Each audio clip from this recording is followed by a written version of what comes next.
Chinese না Indian? হ্যাঁ হ্যাঁ, যা হোক একটা কিছু অর্ডার করে দিন না। না মানে আপনার কোনো প্রেফারেন্স নেই? না আসলে এখানে আগে কখনো আসিনি তাই আর কি, আর খাওয়ার ব্যাপারে আমি সর্বজ্ঞ। ও আই সি। না আমি অ্যাকচুয়ালি এখানে প্রায় আসি, আর এখানকার খাওয়া দাওয়া নিয়ে কিন্তু কোনো কথা হবে না। তাই নাকি? আসলে এখানে আগে কখনো আসা হয়ে ওঠেনি। তা বেশ, তো আমরা বরং অন্য কোথাও চলি যেখানে আপনি একটু বেশি কমফোর্টেবল ফিল করবেন। না না, তার কোনো দরকার নেই, হোক না একটা নতুন অভিজ্ঞতা। তাহলে বলে ফেলুন, চাইনিজ না ইন্ডিয়ান? আপনিই বলুন, আপনি তো এখানকার রেগুলার খদ্দের। দুটো মিশিয়ে একটা অর্ডার দিয়ে দিচ্ছি বুঝলেন। মুগ মুসলমাম আর মিক্সড ফ্রাইড রাইস চলবে? No problem. ওয়েটার,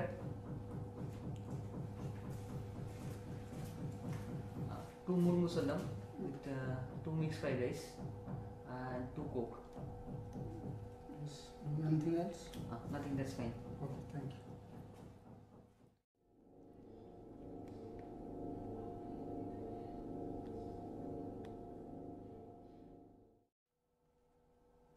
তারপর বলুন, শিক্ষকতার কাজটা এনজয় করেন?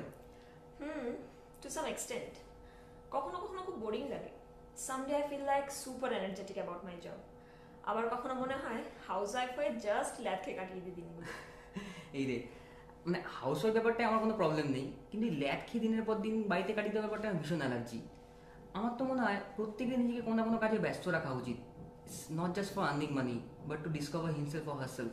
বুঝলাম, আপনি অ্যান্টি ল্যাব। এই শব্দটা কিন্তু আজকে প্রথমবার শুনলাম। আপনি এনজয় করেন আপনার কাজটা? সত্যি কথা বলবো, 100 বার।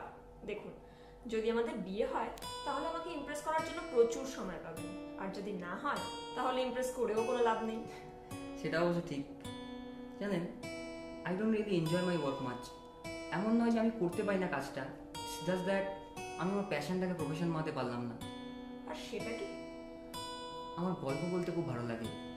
গল্প বলার কাজটা আমি করি শর্ট ফিল্ম বানানোর মধ্যে দিয়ে, আর এই প্যাশনটাকে জিয়ে রাখার রসদ যোগায় আমার এই আইটির চাকরিটা। ওই গল্পগুলোর মধ্যে দিয়ে নিজেকে বাঁচিয়ে রাখি। আপনারও নিশ্চয়ই কোনো প্যাশন আছে? অফকোর্স, রবীন্দ্রসঙ্গীত। রবীন্দ্রসঙ্গীত আমার কাছে শুধু গান না, it's food of my life. আমি রূপে তোমায় ভোলাবো না, ভালোবাসায় ভোলাবো। আমি হাত দিয়ে দ্বার খুলবো না গো, গান দিয়ে দ্বার খোলাবো। বাহ, আমার কি মনে হয় জানেন, কাজকর্ম তো আছে, থাকবেও, কিন্তু আমরা আমাদের বেঁচে থাকার মানে খুঁজে পাই এই প্যাশনগুলোর মধ্যে দিয়ে। একদম।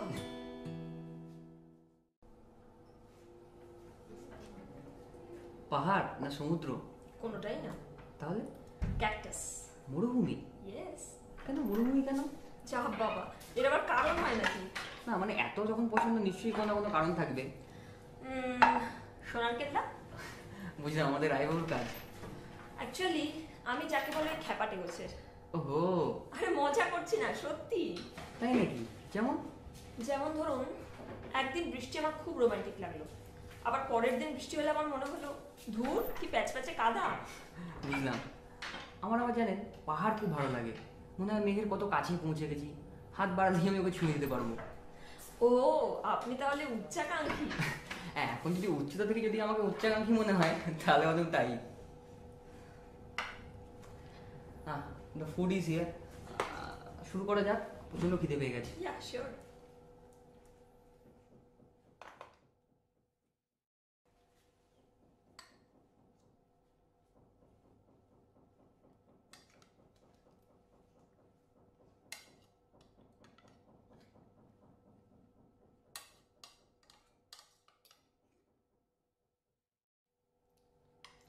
আচ্ছা, এটা খুব নর্মাল প্রশ্ন করছি। অনেক ফেমিনিস্টে দেখেছি প্রশ্ন শুনলে বড় চিরবিরিয়ে ওঠে। রান্নাবান্না কি আপনার নিজেরই করা হয়? পারি করতে, কিন্তু সব দিন ভালো লাগে না। আপনি? আমার কিন্তু রান্না করতে বেশ লাগে, মানে আমার অন্যতম ফেভারিট পাস টাইমগুলোর মধ্যে একটা হচ্ছে রান্না করা। কিন্তু অফিস থেকে ফিরতে বড় রাত হয়ে যায় প্রত্যেক দিন, তাই সব দিন সময় করে উঠতে পারি না। সেটাই, প্রত্যেকদিন কাজ করার পর রান্না করাটা খুব হেক্টিক। আচ্ছা মো, আপনাদের বাড়িতে কে কে আছেন?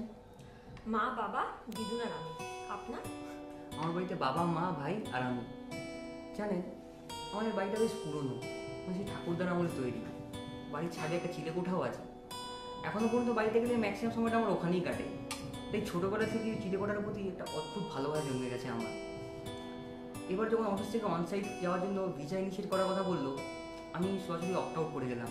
মানে ওই চিলেকোঠা ছেড়ে অতদিন বাইরে থাকা আমার পক্ষে তো অন্তত সম্ভব নয়। এখনো কি মনে হচ্ছে আমি উচ্চাকাঙ্ক্ষী? না, আপনি চিলে কোথায়?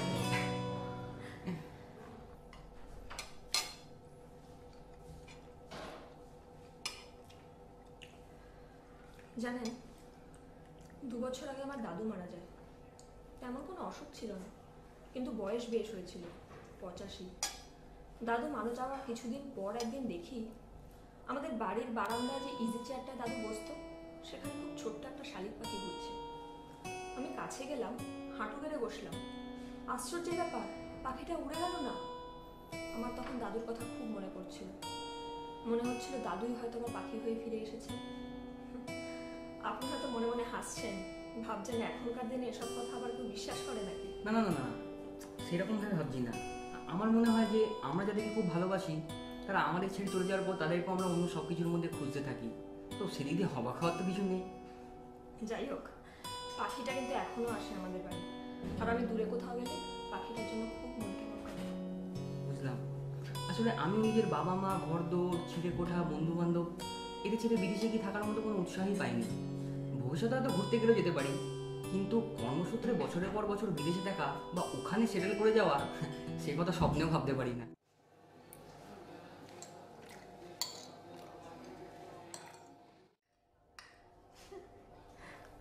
কি ব্যাপার, আমাকে বলুন। জানেন, আজ যখন এই জিন্স টপ পরে বাড়ি থেকে বেরোচ্ছিলাম, মা বলল, এটা কি পরে যাচ্ছিস, শাড়ি পরে যা। আমি বললাম, কেন, এতে আবার কি অসুবিধে? কি বললো জানেন? বললো শাড়ি পরলে নাকি মেয়েদের সভ্য বলে মনে হয়। আমি বললাম, তাহলে আমি অসভ্য? না, যদিও শাড়ি পরলেই মেয়েদের দেখতে বেশ লাগে আমার, কিন্তু শুধু পোশাক দেখে একটা মেয়েকে বুঝে উঠতে পারবো এত বড় জ্যোতিষ আমি হয়ে উঠতে পারিনি। তাহলেই ভাবুন, শাড়ি পরতে পারি না এমন নয়, কিন্তু শাড়ি পরার প্রচুর হ্যাপা। জাস্ট টু প্রুভ যে আমি সভ্য, শাড়ি পরতে পারছি না। তাতে যদি আমাকে কেউ ভাবে অসভ্য, তাহলে সে লোকের সাথে সারা জীবন থাকা আমার পক্ষে সম্ভব না। এক্স্যাক্টলি। আর আমার তো মনে হয় যে হিসাবে শাড়িকে এত দড়া সার্টিফিকেট দেওয়া হয়েছে, সেই হিসাবে শাড়ি ডাহা fail, because it reveals more parts of your body than others. সেই হিসাবে শাড়িটাই অসভ্য হয়ে গেল নাকি? এটা শুনলে মা কিন্তু ভিড়মি খাবে। আচ্ছা আবির, আপনি খেলা ভালোবাসেন? কি আর বলতে, ক্রিকেট তো প্রাণ আমি। ধুস, ওটা আবার কোনো খেলা নাকি? কেন ক্রিকেটে আবার গেছি কেন? সেই স্পিড কোথায় ক্রিকেটে? ওই তো কটা মাত্র দেশ খেলে, তাও আবার দিনে দিনে খেলাটা শুধু ব্যাটসম্যানদের খেলা হয়ে উঠছে। ফুটবল হচ্ছে খেলার মতো খেলা। ওই গানটা শোনেননি, সব খেলার সেরা বাঙালির তুমি ফুটবল? আমার মনে হয় এই তর্কটা বরং আরেকদিনের জন্যই তোলা থাক। আচ্ছা, সিনেমার প্রতি আপনার প্যাশনটা হলো কিভাবে? আলফ্রেড হিচকক কি বলেছিলেন জানেন? কি? বলেছিলেন, give them pleasure, the same pleasure they have when they wake up from a nightmare. আমি কখনো ভেবে দেখিনি জানেন, প্লেজার আর নাইটমেয়ার এই দুটো যে রিলেটেড হতে পারে এই সম্বন্ধে আমার কোনো ধারণাই ছিল না। ব্যাস, সঙ্গে সঙ্গে সিনেমার প্রেমে পড়ে গেলাম। আপনার কি রবীন্দ্রসঙ্গীতের প্রতি ভালোবাসাটা ছোটবেলা থেকেই? হ্যাঁ, আসলে আমার মা খুব ভালো রবীন্দ্রসঙ্গীত গান, তাই গীতবিতান পড়ার আগেই অনেকগুলো গান আমার মুখস্থ হয়ে গেছিল, শুধু শুনে শুনে। তারপর যখন গীতবিতান শেষ করলাম, বুঝলাম এমন কোনো সময় নেই, এমন কোনো মুড নেই যার জন্য উনি গান লিখে যান। ব্যাস, আমি ওই দাড়িওয়ালা বুড়োটার প্রেমে পড়ে গেলাম সারা জীবনের মতো।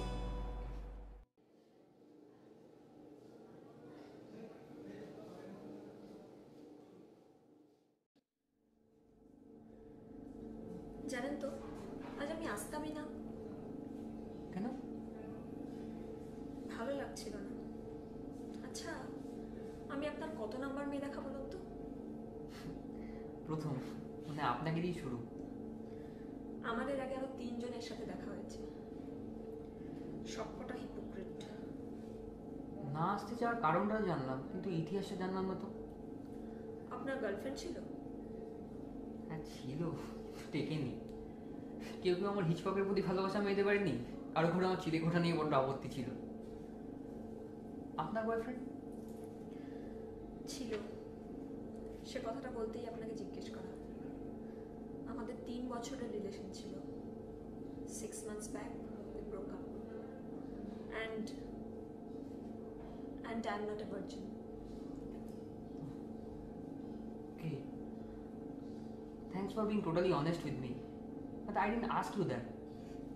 না, আপনি জিজ্ঞেস করেননি, কিন্তু বেশ কিছু দূর কথা এগোনোর পরেও আগের তিনজনই পালিয়েছে শুধুমাত্র এই কথাটা শুনে। তাই আমি ভাবলাম আগে ভাগে এই কথাটা আপনাকে জানিয়ে রাখি। Fair enough. কিন্তু আপনার বয়ফ্রেন্ডের সঙ্গে সম্পর্কটা ভেঙে গেল কেন? Oh, sorry. That's none of my business actually. No no, it's okay. ছেলেটা আমাকে 1 বছর ধরে প্রতারণা করেছে। জানেন, আমি ওকে অন্ধের মতো ভালোবাসতাম। তারপর একদিন যখন চোখ খুললাম, I saw him sleeping with another girl. বুঝলাম। কিন্তু যখনই মেয়েদের তাদের চিটার এক্সের সম্পর্কে কথা বলতে শুনি, they usually shout. আপনি এত শান্ত থাকছেন কিভাবে? Let's just say I'm indifferent about it. It doesn't affect my life anymore. But আমি ভার্জিন নই, এই কথাটা বলার পর আমাকেও অনেকের কাছে স্লাট শুনতে হয়েছে। But you have hardly reacted. Let's just say আমি আপনার ভার্জিনিটি স্ট্যাটাস সম্বন্ধে ইনডিফারেন্ট, লিস্ট বদার্ড। তার চেয়ে বরং আমরা আপনার ভালোবাসার রবীন্দ্রনাথ নিয়ে আলোচনা করি, বা সেই শালিক পাখিটাকে নিয়ে যে আপনার কাছে বারবার ফিরে